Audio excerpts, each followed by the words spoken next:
അപ്പോൾ ഇന്ന് നമ്മുടെ കറി പാവയ്ക്ക വറുത്തരച്ചതാണ്. അപ്പോൾ എനിക്ക് ആവശ്യത്തിലേക്ക് വേണ്ട പച്ചമുളക്, മഞ്ഞപ്പൊടി അല്പം ഇട്ടാൽ മതി. വറുത്തരച്ച കറിയാകുമ്പോഴത്തേക്കും മഞ്ഞപ്പൊടി ഇട്ട് കഴിഞ്ഞാൽ മഞ്ഞപ്പൊടി കളർ കിട്ടില്ല.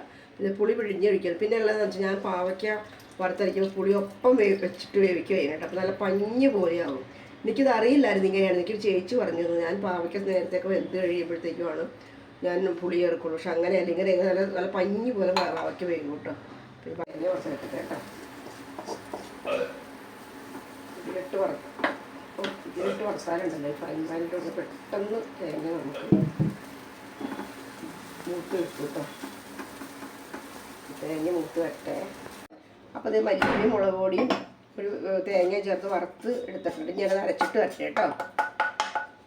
നല്ല അസലായിട്ട് വെന്ത് വന്നിട്ടുണ്ട് കേട്ടോ. അപ്പോൾ ഞാനത് അരച്ചെടുത്തത് ഇതിലേക്ക് ചേർക്കുവാണേ.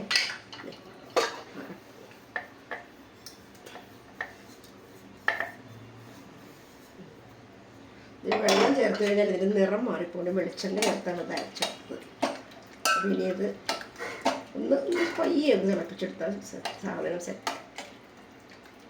പാവയ്ക്കക്കറിയൊക്കെ ഏതാണ്ട് ശരിയായിട്ടുണ്ട് കേട്ടോ. അപ്പോൾ ഇനി ഇതിലേക്ക് കടുക് വെച്ച് കൊടുക്കട്ടെ. ആദ്യം ചട്ടി വേണ്ടിട്ട് എണ്ണ ഒഴിച്ച് കൊടുക്കട്ടെ. അതിലേക്ക് കടുക് ഇട്ട് കൊടുക്കട്ടെ. ചട്ടി നല്ല പഴുത്തിരിക്കുവാണ്.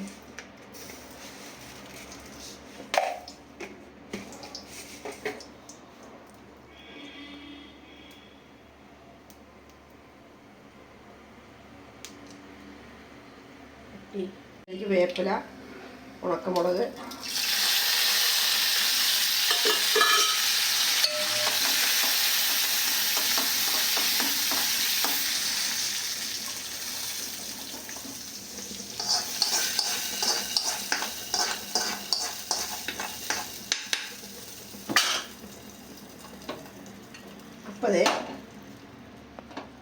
അപ്പോൾ നമ്മുടെ പാവയ്ക്കക്കറി അങ്ങനെ വറുത്തരച്ച പാവയ്ക്കക്കറി റെഡിയായി കേട്ടോ.